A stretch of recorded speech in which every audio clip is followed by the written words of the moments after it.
either you go heaven or hell. Hell is too hot, man.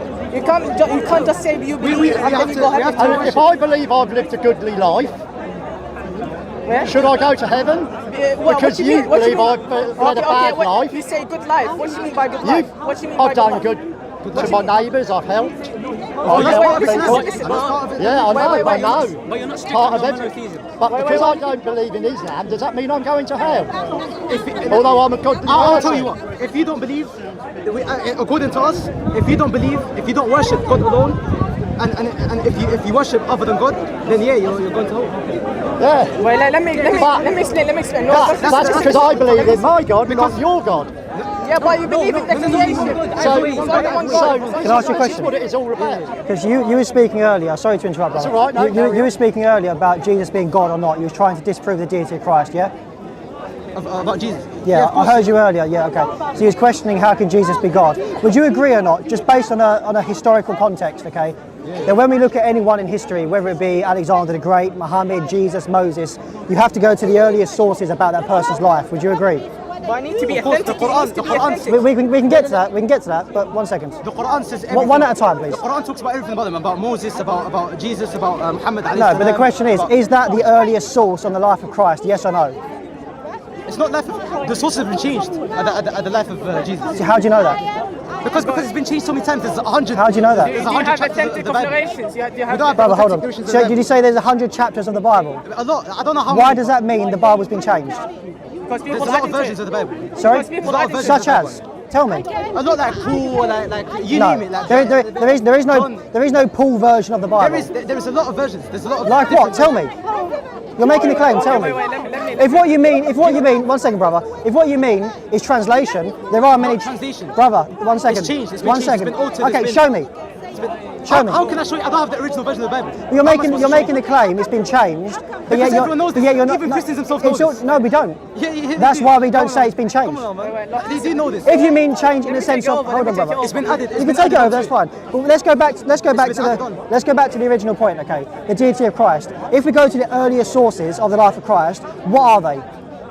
They are Matthew, Mark, Luke and John, and there's even some references of Christ before this in some of Paul's epistles. Show me. Wait. Are these Mark, Luke and John? How am I supposed to show you how it's Well, then why are you coming here making the claim it's been corrupted, Because we all but know you're not backing it up? How am I supposed to show you it? We all believe in pink unicorns. Ask me to prove it. Listen. How am I supposed to show you it? I could just say, no, I don't need to prove it. We all just believe in pink unicorns. Donkeys with a horse of a leg. Let me speak, man. I'm trying to speak, man. Let me speak. Peacock tail. If I don't have the fake version, if I don't have the original No, Bible, what you need to do is, you need to prove that there is a fake version that's been changed to the point where it's no longer reliable. Show me, prove it. Because if it's a book from God, it needs to be 100% right. Show me why it's not right. Okay, I haven't read the Bible. I haven't read the Bible, but I can give you a verse. When it's talking about Joseph, and it says it says the Pharaoh and the Pharaoh or something like that. I don't know. Okay, I know the argument. Let me stillman your argument. Stillmanning argument is taking an argument and making it stronger. What you're referring to, okay, is that in the time of Moses, he would not have been called Pharaoh, he would have been called king, yes? Or in the time of Joseph, sorry. In the time of Joseph, he would have been called king, not Pharaoh, yes? Okay, do you know why he's called Pharaoh, not king in the biblical narrative? Do you know why? Think about it. Because Joseph did not write this book. They are called the 5 books of Moses, okay? And Moses came after who? Okay, so if they're the 5 books of Moses, in the time of Moses writing this, okay? Hold on, brother, hold on. But you're saying something is not right. Hold on, let me finish my point. Let me finish my point. Okay, so if Joseph did not write this, but it was written down later on after Joseph, okay, then the author at the time would be using simple language in his time to communicate a particular office of a person in history. And do you know what? You shouldn't have a problem with this because you have the same thing in the Quran. For example, in the Quran in Surah 12, Muhammad, and by the way, I'm not having this as an argument against the Quran. No, brother, it's germane to the point. I'm showing you that writing styles throughout history have applied this same method, using your own language in your modern context to describe something back then so your modern day readers understand what you're saying. In the Quran, you have the exact same thing. And this, 1 second, I'm trying to get to it. And I'm saying this doesn't disprove the Quran, I'm just showing you that writing styles, this is what happens. So in Surah 12, for example, Muhammad says about Joseph being sold into slavery. He says that he was sold for 12 dirhams, okay, in the Quran. But the problem is, and it's not really a problem, but I'm saying if you want to be consistent, the problem for you would be dirhams was not used as a currency in the time of Joseph, okay? So it wouldn't have been used. hold on, Surah 12. It would not have been used as currency in the time of Joseph, but all Muhammad's doing, and I grant this, is perfectly fine. He's just using his modern day currency to describe the currency of the price of Joseph back then. So it's like, so 1 second, brothers, it's like me saying, okay, brothers, 1 second, it's like me saying, okay, brothers, 1 second, it's like me saying, okay, in China, the tea is for £5. It's not £5, but I'm using my currency in the context we're speaking in, so you understand what I'm saying. And I'm saying that's all that happened. Brother, 1 second. And that's all that happened in the time of Moses and Joshua. These books were written after the time of Joseph, so the modern day language was applied to historical time, and that's fine. The Quran does that. Every writing does that. Okay, you said the Quran does that. What verse? Okay, in Surah 12, I believe it's verse. Let me put it up. Surah 12, I want to say 30 something.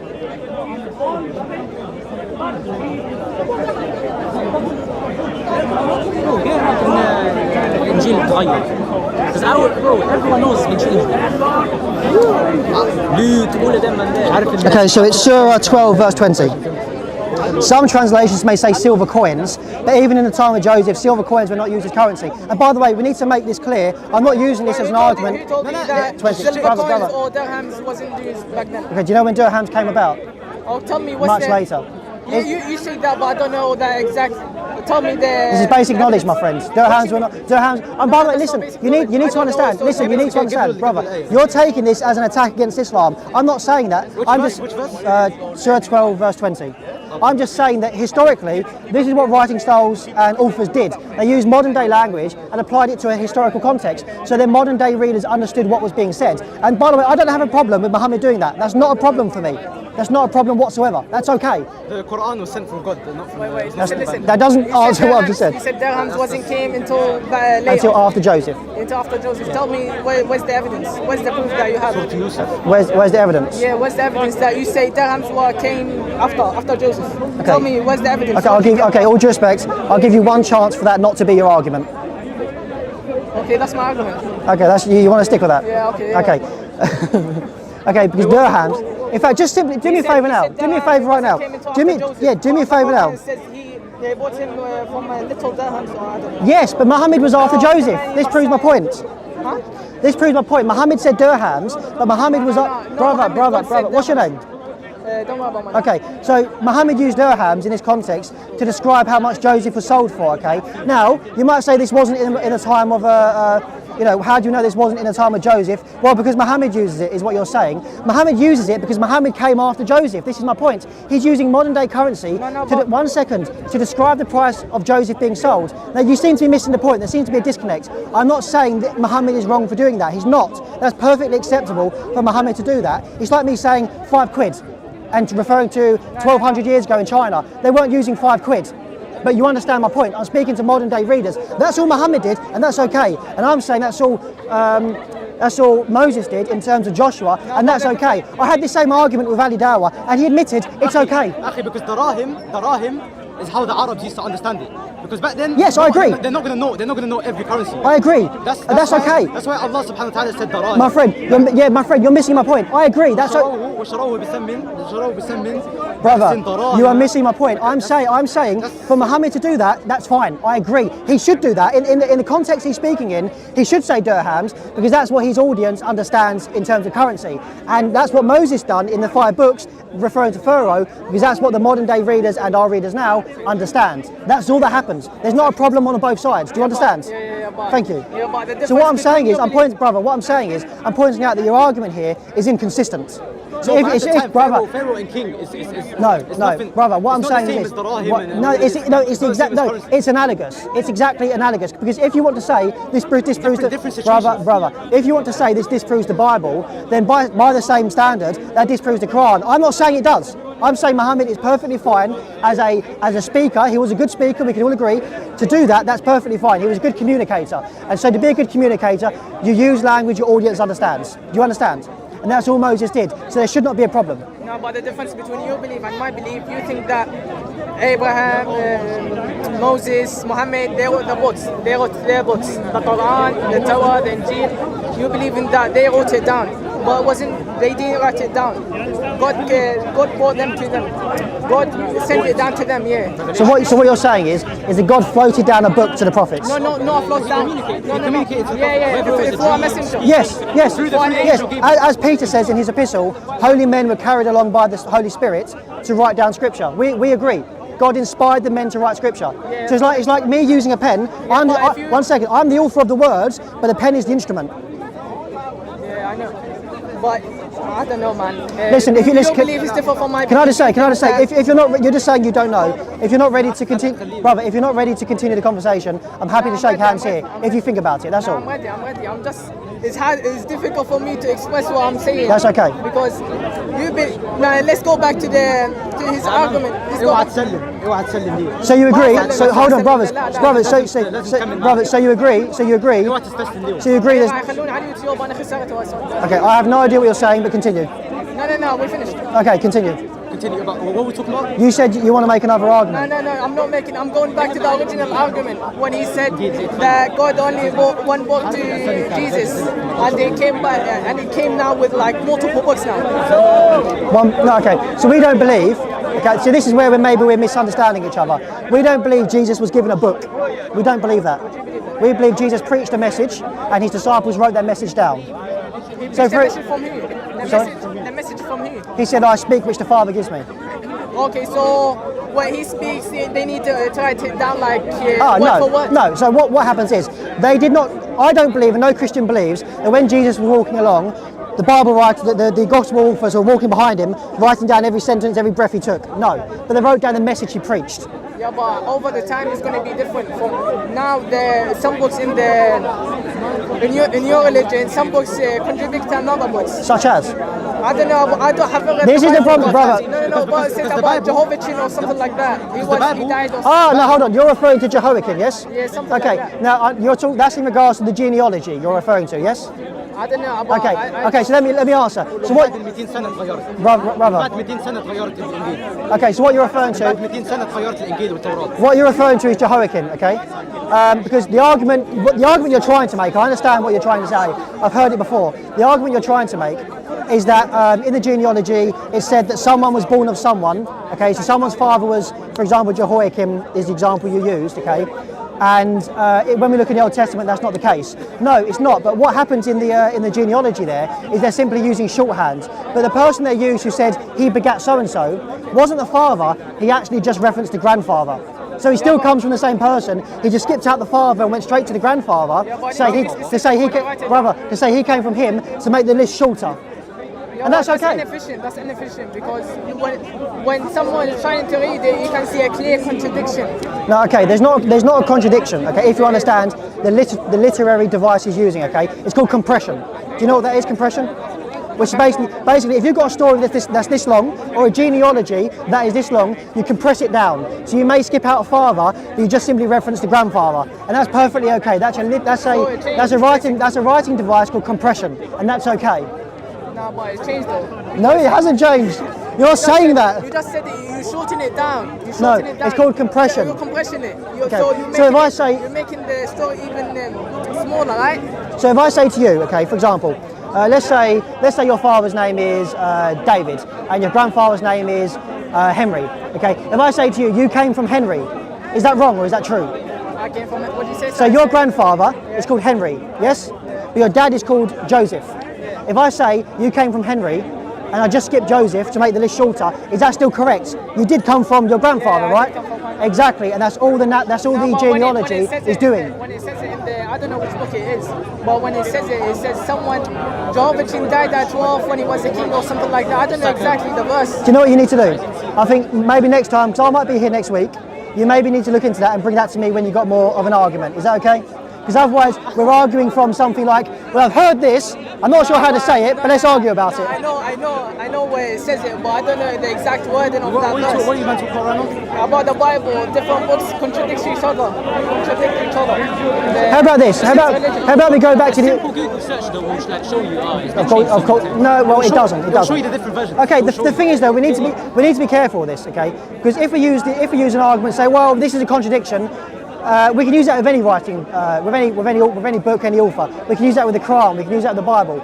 But we shouldn't do that in that kind of the way you're trying to do it, because we have to understand this writing in its historical context. What they're trying to do with the genealogies, compression. What they're trying to do in stories with the crucifixion, compression. To make a longer story shorter, and that's okay. The Quran does that, the Bible does it, every story does that. The Quran does do that. Okay, so there are stories in the Bible about prophets that are mentioned in the Quran, but yeah, brother, 1 second. There are stories in the Bible that are mentioned about prophets that are mentioned in the Quran, but have been shortened. It's called compression. Yeah, it mentioned them by name, but it doesn't say. It doesn't give the full details the Bible does it? The church. Hold on, let's go there. I studied the church fathers. You said the church. You said the church fathers changed it. Prove it. Simple Google. Hold on. Do you know what? If you're going to say the church, there's a lot of the American Bible, this amplified Bible, this and that. Like there's a lot of. Okay. Do you know what that is, brother? Do you know what that is? Do you know what? Sorry. Sure. Do you know what you're referring to? You're referring to different translations of. You're referring to different English translations of the original language. Okay. So you have not original language. Brother. You have the. No. Listen to me. The original language is Hebrew. Listen to me. Listen to me. I'm saying you are referring to English translations of the original languages. It's not the original language. No, you are. Listen to what I'm saying carefully. You are referring to English translations of the original languages. Yes. I'm referring to different versions. Oy vey. Right. Okay. So we have different translations in English of the original language, such as the Quran does. The Quran has different English translations, okay, of the Quran. The Quran's not English. We have the original Quran, which is in Arabic. You're missing my point, brother. You're missing my point. No, one second. Do you have a Hebrew Bible? Calm down. Do you have a Hebrew Bible? 1 second. Can I speak? Do you have the original Bible? Let me get to the point. Because I need you guys. The Quran has different translations. I need space to speak. Listen. I know what you're trying to do. You're making a claim, but you slightly differ the subject, so you don't. No, I'm not. No, I'm not. I'm trying to address it. Let me. If you listen to me speak, you'll hear my answer. When you made the claim, we need to answer you. When you made the claim. No. We need to get this right. You made the claim. I'm trying to answer you. You're trying to stop me from answering you by making another claim. No, but you made it. Let's see. No, let me finish. Thank you. I appreciate that. So, just like the Quran has different translations, we admit the English translations are not the original. Absolutely. But we have English translations of the original languages, and that's all there is. So for example, brother, 1 second. So for example, okay, if we take a Greek phrase, okay, let's say we take a Greek phrase in, okay, for example, a classic example, this is an error of translation, but it gives you an example. In the Jehovah's Witness Bible, okay, they're not Christians, but in their Bible, they'll translate one Greek phrase, okay, in John 1:1, as in the beginning was the Word was with God, the Word was a God. But their same translation translate that same Greek phrase in 2 Corinthians 5:19 as just God. So that's an error on their part that demonstrates that you have a flexibility in how you translate things. Do you understand? In a similar way, even in legitimate translations, like let's say the NASB or the Douay Rheims, you can translate from the NASB, so you can translate one Greek phrase, then Jesus did this, and another translation may say, then Jesus went on to do this. There's no difference. There's no difference in meaning. When you said about the Quran in English, the English Quran or something like that, I don't know how you worded it. When the Quran changed to English, the words in English, that's not Quran no more, that's just a translation. I'm saying, I understand that. So, but we're working from two different paradigms. Yeah. We have no problem with translating the Bible from its original language, hold on brother, to English or Swedish or German. You guys have a slight issue with that. Yeah. Why do you have a slight issue with that? Huh? Do you know why we have a slight issue with that? Because you believe it changes the meaning to the point where it's no longer really the Quran. We don't believe that. No. You can't put your beliefs onto us. That's not how. Basically, when we have the original book, yeah, when we read the translation, we read in English. It's easier for me to read in English, right? But let's say I stumble on some verse which it doesn't. I'm kind of shaky about it. I'm not sure it's in the original book. So I go back to the original book, I read it. If it is the same translation, then I can say, yeah, that's fine. And by the way, but you can do that. No. By the way, brother, Christians can do the same thing. If there's an English translation, okay, this is what people do, scholars, theologians, etc. When they get to a particular passage in the New Testament, that they may struggle. How should it really be translated like this? For example, the NLT is a translation, okay. It leans towards more of a paraphrase. This will translate certain things from the Greek, okay. Why are you? Oh, sorry. Sorry, I didn't realise. That's good. So the NLT would translate things from the Greek, okay, in a particular way that I don't think are very, very good. So what do? We go back to the Greek and see what the Greek says, and then we work out which translation is best or better. And you guys can do the same, there's no problem. Arabic language, the Quran, you can never give it justice in English or any other translation. That's okay. By the way, I'm not making the argument. Oh, hold on, brother. I'm not making the argument that the English translation of the Quran is perfect. I'm not saying that. I'm speaking from my paradigm. I'm saying that You can't be sure because you don't have the original book. When you read the translation, that writer can put anything he wants. And you need to prove that. Okay, do me a favour. I can't prove it. You know why I can't prove it? Because I don't have the original book. But we have the earliest manuscripts. Yeah, So if you take hold on, brother. If you take the earliest manuscripts of what we have, you should be able to find a discrepancy from here to manuscripts that come 50 to 60 years later. You should be able to find that a discrepancy that changes the meaning or changes the theology entirely. That gap, that 60 years you're talking about, we don't know what happened in between. People might change something we don't even know. So in the Quran, we know it's 100%. But you're working from a hypothetical. No, I'm not. No, you are. You're saying we don't know if this did happen, therefore I'm going to assume it did. That's not how we do historical studies. I'm not assuming it did. I'm just saying it's not original because I don't back up. When I'm reading the translation you books have, it's not the original, so I don't have any backup to go back to the original book. But we go back to what we have the earliest manuscript. Yeah, do you know what? Brother. Do you know why we don't have the original manuscript from Mark himself? Do you know why? Sorry. Because, for example, many things in those times would have been written on pretty flimsy material, because it would have cost an absolute fortune, okay, to have the Bible written down on animal skins, which would be the better way to do things because of longevity. It would last longer, okay. So because not everyone could afford to do that, the Christians wanted to get the message of Christ out as quickly as possible, so they used things like rock, stone, flimsy kind of paper that would deteriorate over time, okay? So we don't have the originals, granted, because it's 2,000 years, we're not expected to have the originals. But what we do have is the earliest copies that go right back to the 1st century, or 2nd century. Yeah, I know. I'm not saying that you should have the original. I'm just saying it's not good enough that you don't have the original because you don't have any backup to go back to. In the Quran, we have backup. Just learn Arabic. Then read the Quran straight from God.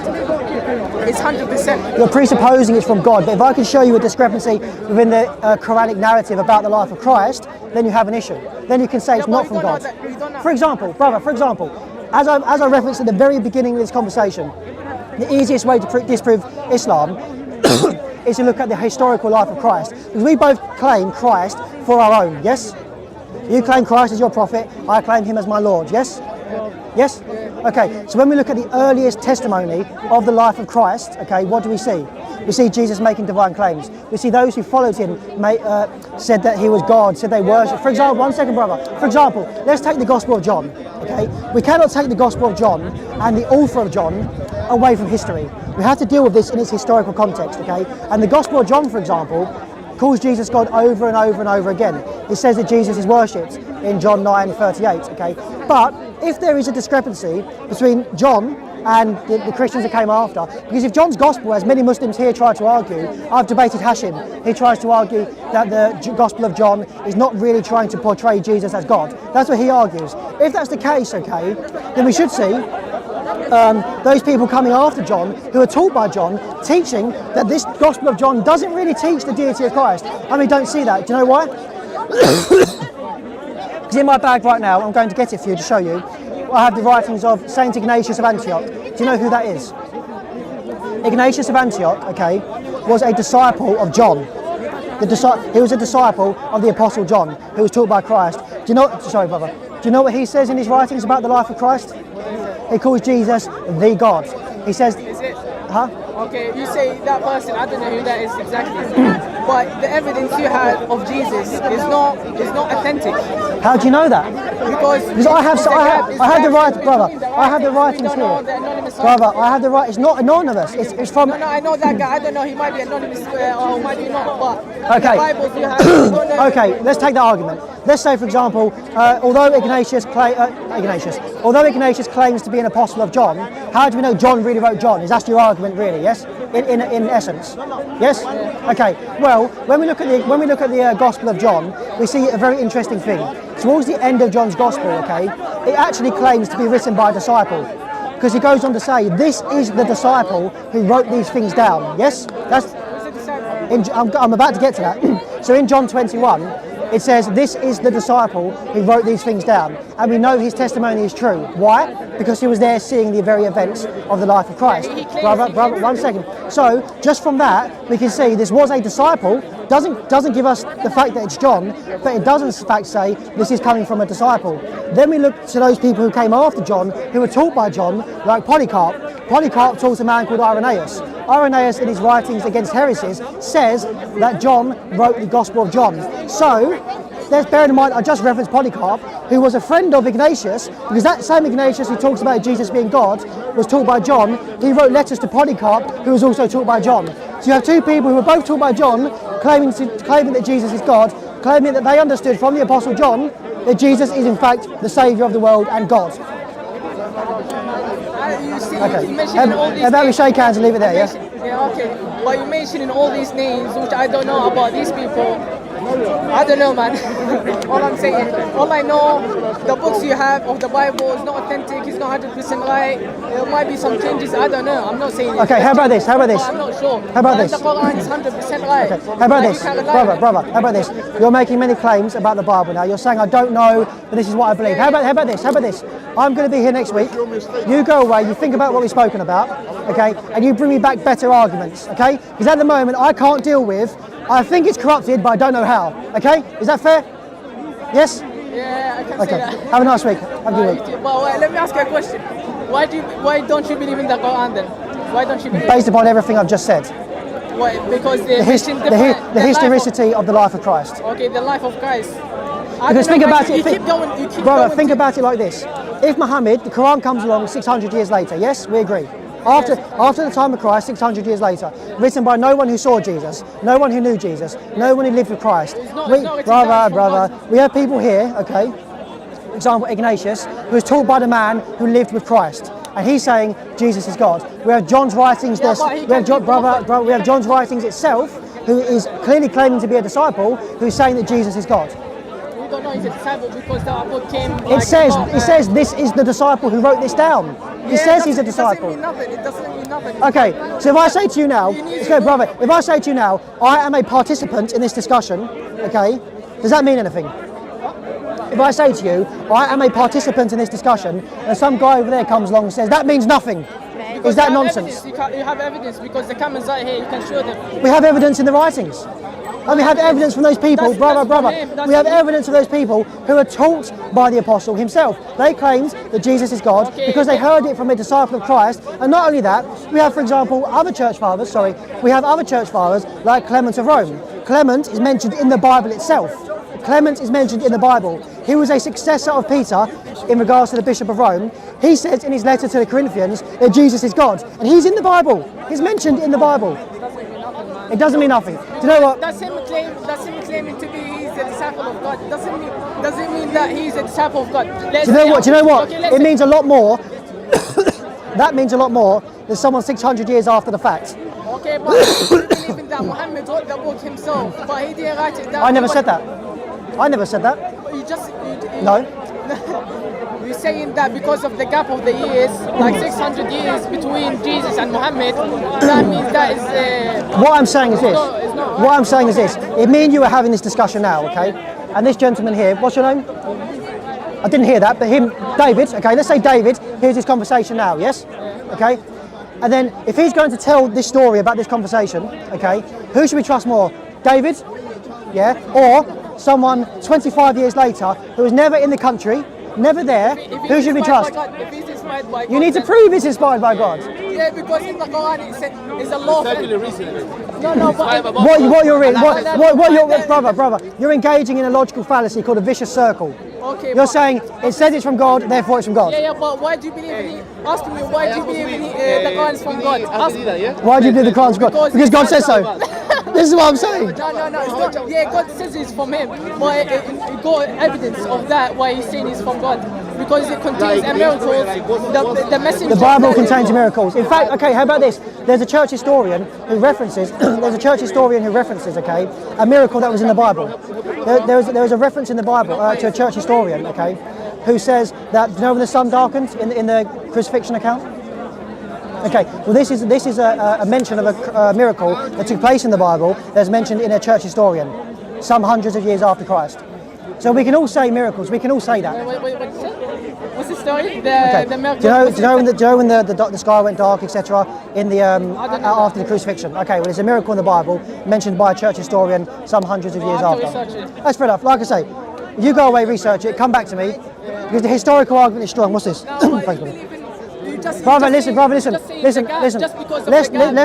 not do the kicking while you're down. Research it and get back to me. Yeah? You research the Quran as well, because I don't think you have enough information. Look, rapper. Our friend is known as the mini Ahmadiyya. So I told you that we have a conversation about Christian theology. I'll let my voice go down first. Just for you to know what's going on with this guy. So, babe, what happened there? To wrap up for the previous conversation. So, forgive me, I'm losing my voice. So, can you still hear me? My voice is going. So we had a discussion on, I always forget, we had a discussion on the deity of Christ and the historicity of the person of Jesus Christ. Okay. We went into all of that. Yes. And basically his arguments were, I've heard this is true, but I don't know about it. So I basically said, to sum the whole thing up, go away, look into it, and then get back to me. Okay. And that's basically the sum of the conversation. Okay, nice. Thank you, man. Right, cool. Let's pause and then.